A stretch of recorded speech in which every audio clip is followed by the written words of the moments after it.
The girl with ash in her hair.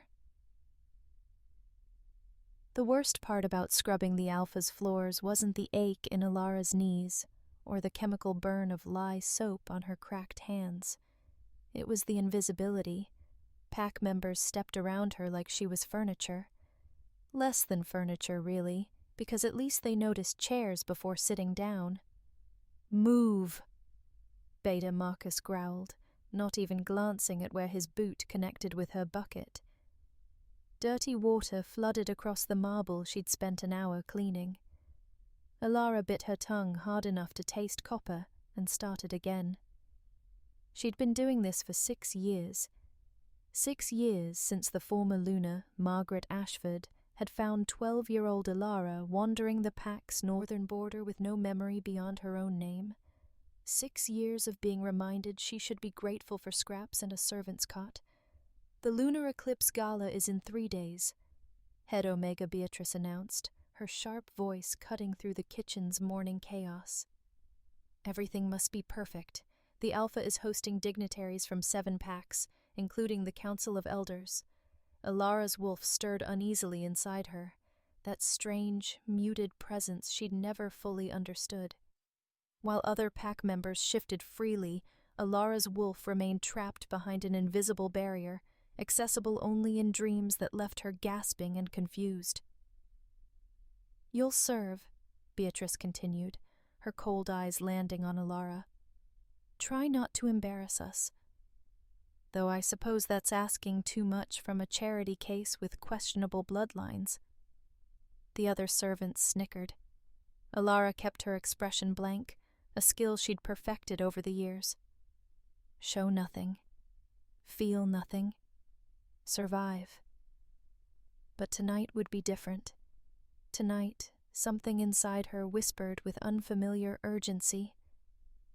3 days until everything changes.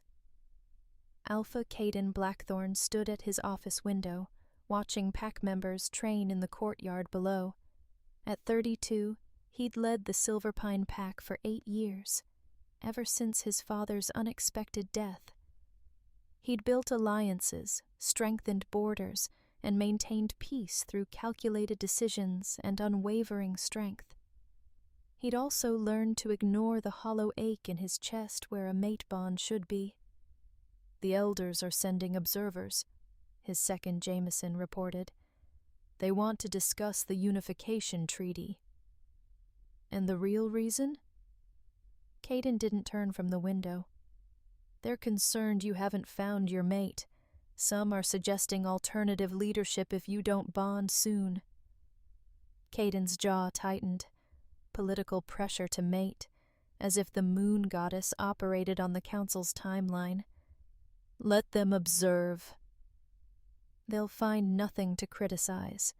But as he spoke, his wolf surged forward with sudden, inexplicable interest. Caden's gaze dropped to the servant crossing the courtyard, the slight girl with dark hair always pulled back, face always downcast. The girl whose name he'd never bothered to learn. His wolf had never reacted to her before. Why now? What secret is this overlooked servant hiding, and why is the Alpha's wolf suddenly paying attention? Read Chapter 2 to discover the truth that will shatter everything they thought they knew. Moonlight and recognition. Alara's hands trembled as she folded cloth napkins into perfect swans, one of the many tasks Beatrice deemed her capable of handling without ruining everything. The gala preparations had transformed the pack house into something from a fairy tale, all crystal chandeliers and silver wolf emblems gleaming under soft light. "Remember," Beatrice hissed, gripping Alara's arm hard enough to bruise. "You speak only when spoken to. You make eye contact with no one, especially not the Alpha or his guests." "Yes, ma'am."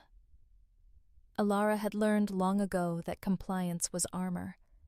But as the evening shadows lengthened, that strange restlessness intensified. Her wolf paced beneath her skin, pressing against that invisible barrier with desperate urgency. Something was coming. Something inevitable. The visiting alphas arrived in a parade of expensive cars and barely concealed dominance displays. Alara moved through the crowd like a ghost, refilling champagne glasses and removing empty plates. Invisible, as always. Until she wasn't. Elder Lucian Greystone, head of the Werewolf Council, arrived late. The moment he entered, his ancient eyes swept the room and locked directly on Alara. She froze, champagne bottle clutched in her white-knuckled grip. "Impossible," he breathed, loud enough that nearby conversations faltered. Alpha Caden appeared at the elder's side instantly. "Is there a problem?" But Lucian ignored him, crossing the distance to Alara with speed that belied his advanced age. "Child, show me your left shoulder." Alara stepped back, heart hammering. I can't." "Now." The command in his voice made her wolf whimper and surge forward simultaneously. Against her will, her hand moved to her collar. There, just below her collarbone, was the mark she'd always hidden. A crescent moon intertwined with a wolf, the ancient symbol of the royal bloodline. The bloodline that had been massacred 18 years ago. The room went silent. "That's impossible," Caden said, but his voice carried an edge of something else. Recognition. His wolf was clawing at him now, demanding he move closer to this girl, this stranger who suddenly seemed anything but. "The lost princess of the Ashford royal pack," Lucian announced, his voice carrying to every corner. Alara Ashford lived. Beatrice's champagne glass shattered on the marble floor. Beta Marcus had gone pale. And Alara couldn't breathe, couldn't think, couldn't process the way Caden Blackthorn was staring at her like he was seeing her for the first time. Ashford? Caden's mother, Luna Margaret, pushed through the crowd, her face stricken. No, that's not possible. We searched." "You found her," Lucian interrupted quietly. "You found her, didn't you, Margaret?" 6 years ago. And you knew. The accusation hung in the air like poison. Margaret Blackthorn had known. She'd hidden a royal heir as a servant in her own home, had watched her scrub floors and endure abuse, had kept her secret for reasons Alara couldn't begin to fathom. Why? The word tore from Alara's throat, raw and broken. But before Margaret could answer, Caden stepped forward. His hand reached out, hesitated, then touched Alara's cheek with unexpected gentleness. The contact sent electricity racing through her entire body, and suddenly that barrier around her wolf shattered like glass. The mate bond snapped into place with devastating force. Mate, mate, mate. Her wolf sang it. His wolf answered. And Caden Blackthorn's eyes went wide with shock, desire, and something that looked almost like fear. The lost princess has been found, and the mate bond revealed. But what deadly secret drove Margaret to hide her, and can Alara forgive the pack that made her invisible? Chapter 3 will expose the conspiracy that cost her everything. Buried Truths. The private study felt too small with 6 alphas, 2 council elders, and the weight of 18 years of lies pressing against the walls. Alara sat in a leather chair that smelled of cedar and dominance, trying to reconcile the fact that an hour ago she'd been serving champagne, and now she was supposedly royalty. And mated to the alpha, who'd never once looked at her. Caden stood across the room, deliberately not looking at her. The mate bond thrummed between them like a live wire, demanding acknowledgement, but his jaw was set in rigid control. She recognized that look. She'd seen it on his face every time he issued commands, made decisions that affected hundreds of lives. He was treating their bond like a problem to solve. Margaret, Elder Lucian's voice carried the weight of centuries. Explain yourself. Caden's mother sat with perfect posture, hands folded in her lap, every inch the Luna she'd been for 30 years. But Alara could see the tremor in her fingers, the crack in her armor. The Ashford massacre wasn't random violence, Margaret began, her voice barely above a whisper. It was orchestrated. Someone wanted the entire royal bloodline eliminated to prevent a prophecy from being fulfilled. What prophecy? Caden demanded. That the last Ashford heir would unite all packs under one rule, ending centuries of territorial conflicts and power struggles. Lucian pulled an ancient leather journal from his coat. The prophecy specified that this heir would be marked by the moon goddess herself and bonded to the strongest alpha of her generation. Alara's hand moved unconsciously to her birthmark. Caden's eyes tracked the movement, and the bond pulsed with heat that made her breath catch. You knew this when you found her, Alpha Dominic from the Winterfang pack said accusingly. You should have brought her to the council. So they could parade her around? Margaret's facade cracked. She was 12 years old, traumatized, with no memory of who she was or what happened to her family. Someone had used dark magic to suppress her wolf and bind her memories. If I'd revealed her identity, whoever orchestrated the massacre would have finished the job. The room fell silent. Alara's mind reeled. Dark magic, suppressed wolf, bound memories. Is that why I could never shift? She asked quietly. Margaret finally met her eyes, and Alara saw genuine pain there. The binding was meant to keep you hidden. I had a witch maintain it, strengthen it every few months. I thought... Her voice broke. I thought if I kept you invisible, kept you small and unnoticed, you'd be safe. By making her a servant? Caden's voice was dangerously soft. By letting the pack treat her like garbage? That was your protection? Would you have looked twice at a royal princess living in luxury? Margaret shot back. The killer is still out there, Caden. Still watching. Hiding her in plain sight was the only way. Then why reveal her now? Elder Lucian asked. Margaret's expression turned grave. Because the binding is breaking. Her wolf is too strong. She was always meant to be powerful. The magic can't hold any more. And...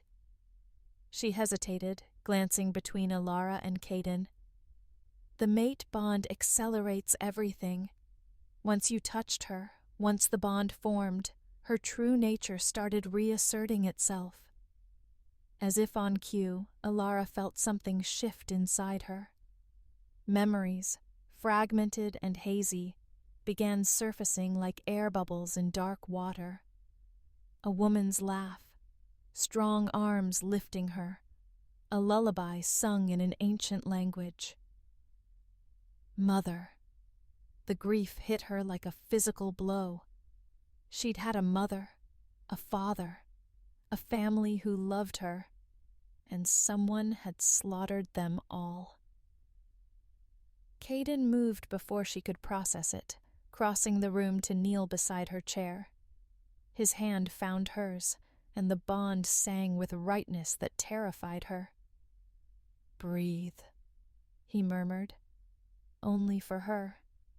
Just breathe, Alara. She did, and hated how much his presence helped.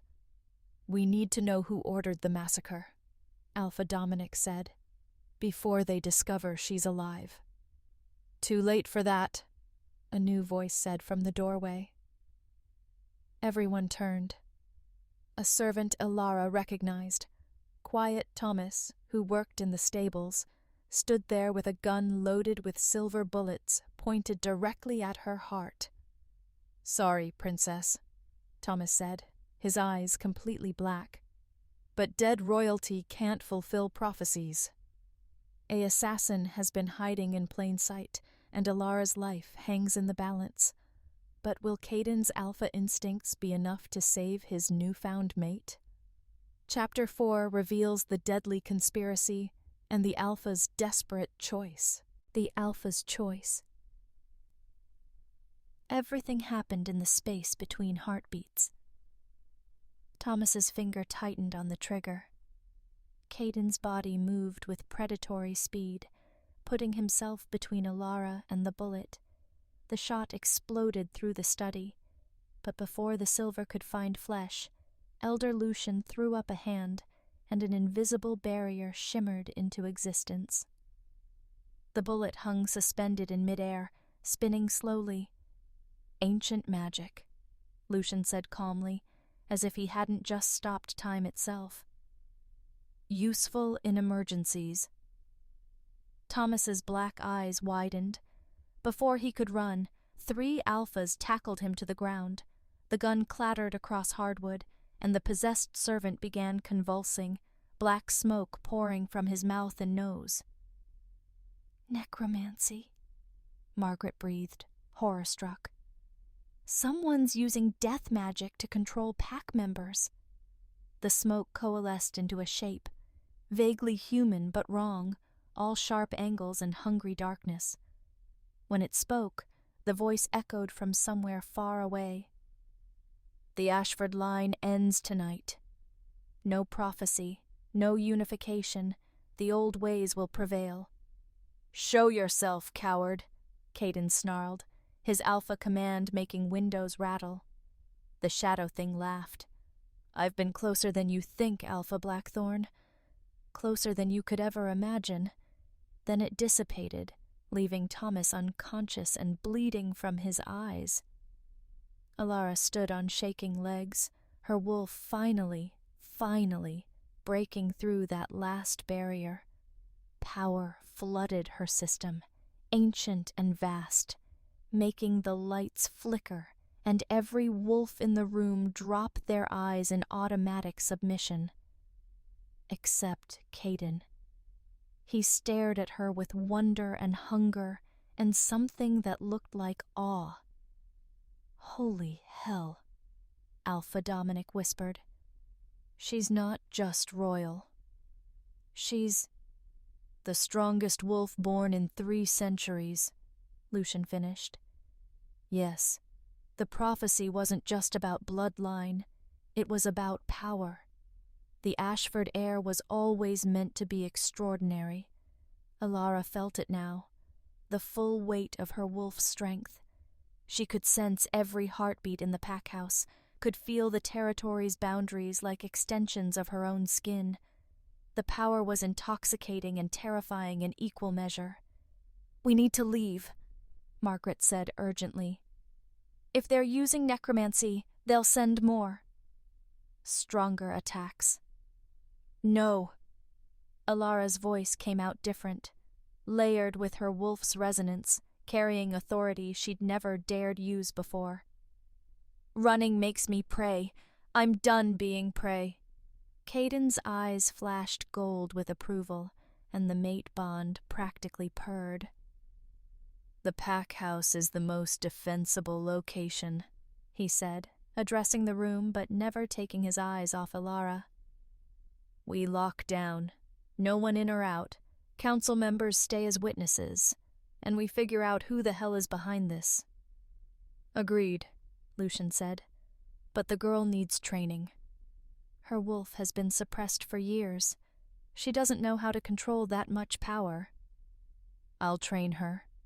Caden's tone left no room for argument. The possessiveness in his voice made something low in Alara's belly tighten with heat. "Caden." Margaret's warning was clear. "The mate bond will complicate." "The mate bond is exactly why I'm the only one who can do this." He finally looked away from Alara, addressing his mother with barely restrained fury. "You kept her in chains for 6 years, Mother." Literal and metaphorical. I won't apologize for wanting to break every single one. The rebuke landed hard. Margaret flinched but said nothing. Within an hour, the pack house was on full lockdown. Guards posted at every entrance, witches setting protective wards, council members establishing a temporary headquarters in the East Wing. And Alara found herself standing in the private training room with Caden, the mate bond making the air between them electric. "I need you to shift," he said quietly. "I don't know how." "Your wolf knows." He stepped closer, and she could smell cedar and night air and something uniquely him. "Close your eyes. Feel her. She's been waiting for this moment her entire life." Alara closed her eyes, reached inward, and found her wolf waiting, magnificent and fierce and absolutely done with hiding. The shift took her like a wave. Bones reformed, muscles restructured, and when she opened her eyes again, she stood on 4 legs instead of 2. Her wolf was massive, larger than any she'd seen except Caden's, with silver-white fur marked with the same crescent moon pattern as her birthmark. Caden shifted beside her, his black wolf somehow even bigger, and for a moment they just stared at each other. Then his wolf moved closer, touching his nose to hers, and the bond exploded with completion so intense it nearly knocked her over. "Mate," his wolf said directly into her mind. Finally. And Alara, for the first time in 6 years, felt like she belonged. Alara has found her wolf and her mate, but the enemy lurks closer than anyone suspects, and the next attack will force her to choose between love and survival. Chapter 5 brings the conspiracy into the light. The enemy within training with Caden was torture and transcendence in equal measure. He pushed her wolf hard, teaching her to channel the raw power into precision, to think tactically instead of just reacting. But every correction required touch, every demonstration brought them closer, and the mate bond demanded completion with increasing urgency. 3 days of lockdown, 3 days of mounting tension as council members investigated every pack member, looking for signs of possession or betrayal. 3 days of stolen glances and carefully maintained distance between Alara and the alpha who was supposed to be hers.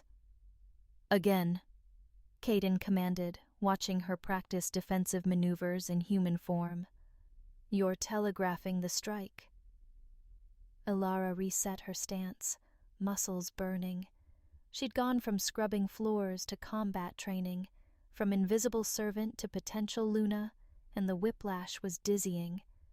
But she refused to be weak, refused to be the damsel who needed saving.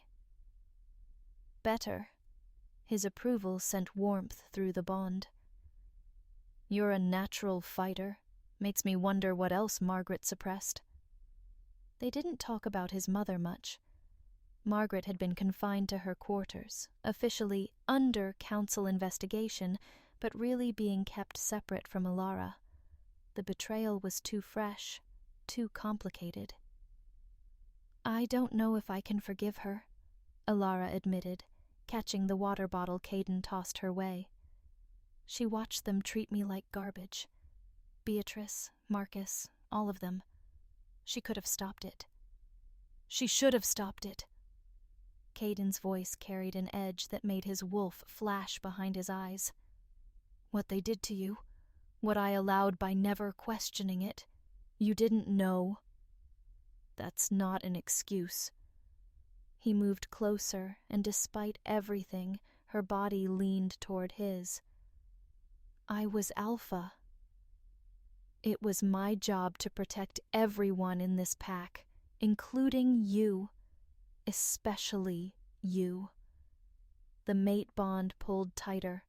Alara could feel his wolf pressing against his control, demanding he close the distance, claim what was his. Her own wolf answered with eager heat. "Caden!" The emergency alarm shattered the moment. Red lights flooded the training room as the packhouse security system screamed warnings. "North perimeter breach!" Jameson's voice crackled through the intercom. "Multiple hostiles! Oh God, they're already inside!"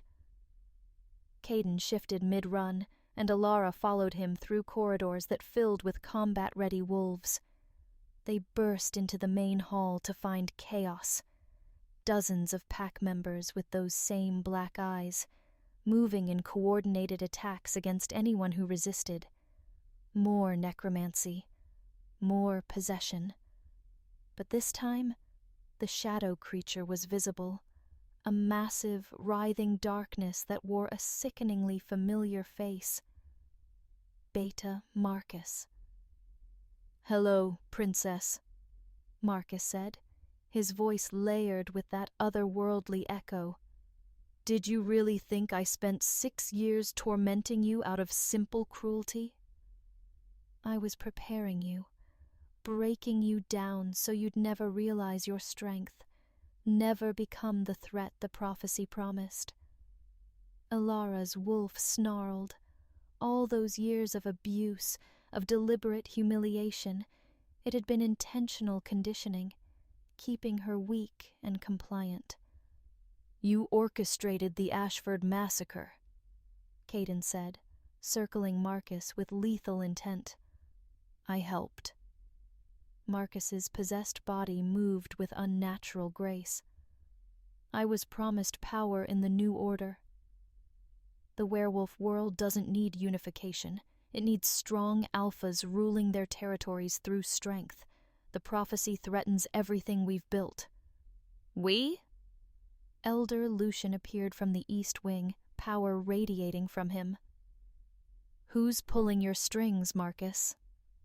The beta's smile turned vicious. "Someone who understands that the old ways kept wolves at the top of the food chain. Someone who remembers when we didn't hide from humans or bow to council politics."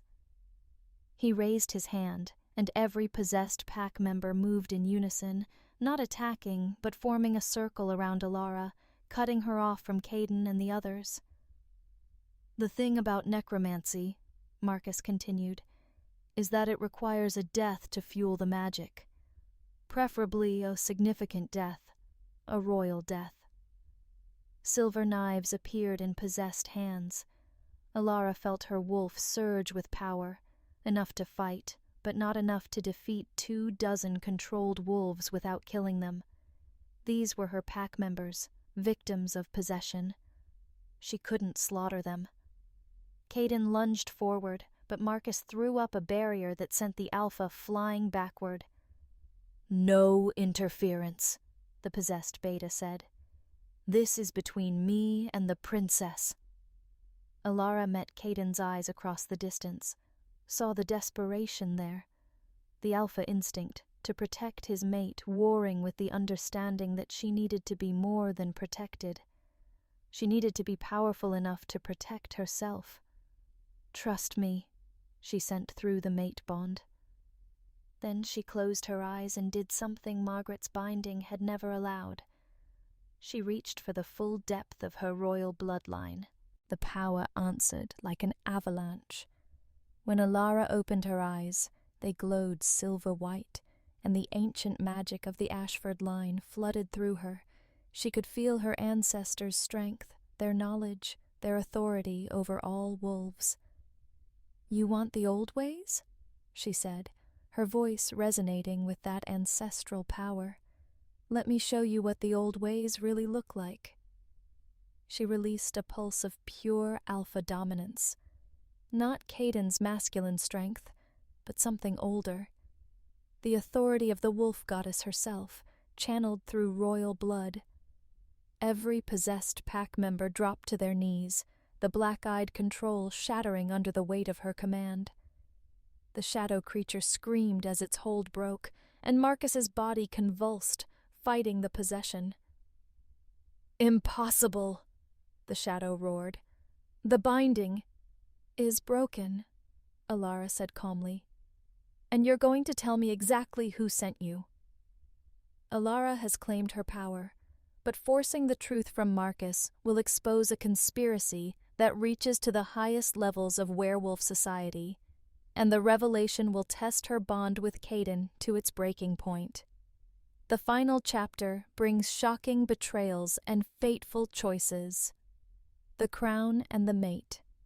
Marcus collapsed as the shadow creature was forcibly expelled from his body, leaving the beta unconscious and bleeding. The dark entity writhed in the air, trapped by the combined magic of Alara's royal command and Elder Lucian's ancient power. "Speak," Alara commanded, and the authority in her voice made every wolf in the room, including Caden, feel the pull to obey. "Who sent you?" The shadow resisted, twisting and hissing, but her power was relentless. Finally, it formed a mouth, and words emerged like gravel. "The one who sits in the council. The one who decides which packs thrive and which fall. The one who benefits most from division." Ice flooded Alara's veins. Which council member? But before the entity could answer, it suddenly combusted, burning away with a scream that echoed off the walls. Someone had triggered a failsafe, destroying the evidence before it could reveal the truth. "No!" Lucian lunged forward, trying to preserve even a fragment, but the shadow was gone. Damn it. They planned for this contingency. The possessed pack members were regaining consciousness, confused and frightened. Healers rushed forward to tend to them, while Caden moved to Alara's side, his presence steadying even as her power still crackled through the air. "One of the council elders orchestrated this," Caden said grimly. "We have a traitor at the highest level." "More than a traitor," Lucian corrected, his ancient face grim. "Someone powerful enough to use necromancy, maintain long-term control over multiple wolves, and eliminate evidence remotely. That's not just political ambition, that's mastery of forbidden magic." Alara felt the weight of realization settle over her. "They'll try again. As long as I'm alive and the prophecy remains possible, they won't stop." "Then we make you impossible to kill," Caden said fiercely. The mate bond pulsed with his protective instinct, but also with pride in her strength. "We complete the bond. We solidify your power, and we hunt down every council member until we find the traitor." "There's another option." Margaret's voice came from the hallway. She stood flanked by guards, looking diminished but determined. "The prophecy requires more than just survival, Alara. It requires acceptance. You need to be acknowledged as the Ashford heir before the entire council and formally claim your bloodline rights." "Which would make her the single most powerful wolf alive," Lucian added. "And paint an even bigger target on her back." "Or make her too powerful to challenge," Margaret countered. "A fully claimed royal heir, mated to the strongest alpha, with the backing of loyal packs. That's not a target. That's a force of nature." Alara looked at Caden, finding him already watching her. The mate bond thrummed between them, incomplete but undeniable. "If I claim my heritage, I can't just be your mate. I'd be equal," he finished quietly. "A Luna in your own right. A queen, technically. Are you ready for that?" Was she? 4 days ago, she'd been scrubbing floors. Now she was contemplating accepting a crown and a mate bond that would reshape the entire werewolf world. But when she closed her eyes, she saw her mother's face from those recovered memories, strong and kind and absolutely fearless. She heard her father's laugh, felt the love of a family stolen too soon, and she knew that hiding, running, staying small to stay safe, that wasn't honoring their memory. That was letting their killers win. "I'm ready," she said. but on my terms. 3 weeks later, the great hall of the council chambers was packed with representatives from every major pack in North America. Alara stood before them in a gown of silver and white, her birthmark visible and glowing with ancestral magic. The formal ceremony was ancient and binding. Elder Lucian, thoroughly investigated and cleared of suspicion, led the rites, calling upon the moon goddess to witness the return of the Ashford line. "Do you accept the responsibility of your bloodline?" he asked. "The duty to lead with wisdom, to protect the weak, to unite rather than divide?" "I do." Alara's voice rang clear. "Do you accept the power of your ancestors to wield it justly and honorably?" "I do." "Then rise, Alara Ashford, and claim your crown." The silver circlet was ancient, passed down through 20 generations of Ashford rulers. When it touched her head, power surged through her so intensely that every wolf in the chamber felt it, a pulse of pure authority that made them all want to bow. But Alara didn't want submission. She wanted change. "I accept this crown," she said, "not to rule over you, but to serve alongside you." The prophecy speaks of unification, but unity doesn't mean uniformity. It means cooperation, mutual respect, an end to territorial wars and political games that cost innocent lives. She turned to Caden, who stood at the front of the assembly in full alpha regalia. The mate bond pulled tight, demanding completion.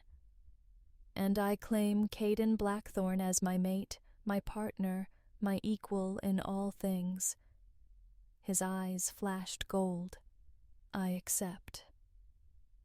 The mating ceremony was witnessed by hundreds, a blending of royal protocol and primal wolf tradition. When Caden marked her neck, and she marked his in return, the bond snapped fully into place with a force that sent shockwaves through every wolf present. Mate, partner, forever. The celebration afterward was elaborate, but Alara kept finding her attention pulled to the shadows, to the faces in the crowd. The traitor was still out there, still plotting. "Stop," Caden murmured against her ear, his hand warm on her waist. "Tonight, we celebrate. Tomorrow, we hunt." "Tomorrow," she agreed, relaxing into his strength. Jameson approached with news that made them both tense. "We've been analyzing magical signatures from the possession spell. Elder Lucian thinks he's narrowed it down to 3 suspects on the council." 3 is better than 12, Alara said. "We're getting closer." "And they're getting desperate," Caden added, "which makes them dangerous." But as Alara looked around the room, at the pack members who now looked at her with respect instead of disdain, at the alphas who had pledged their support, at the mate who had become her anchor, she felt something she hadn't experienced in 6 years. Hope. She was no longer the servant everyone ignored. She was Alara Ashford, lost princess found, mated to an alpha who saw her as an equal. She had power, position, and purpose. And most importantly, she had finally stopped hiding. The conspiracy might continue, the traitor might strike again, but Alara was done being prey. She was a queen now, with a pack at her back and a mate by her side. Let the enemy come. She would be ready. Because the girl who survived in the shadows had learned something valuable. Invisibility wasn't weakness, it was strategy. And now that she'd stepped into the light, she would use everything she'd learned in the darkness to protect the future she was building. The prophecy had promised a unifier. But Alara Ashford had become something even more powerful, a survivor who refused to be defined by the trauma inflicted upon her, a leader who understood both strength and compassion, a mate who demanded partnership instead of protection. And that, Caden thought as he watched his queen dance under moonlight, was exactly what the werewolf world needed. The end. Thank you for reading this emotional journey of transformation. If you connected with Alara's story of hidden strength and hard-won power, share your thoughts below. Which moment resonated most with you? Drop a comment and let's discuss.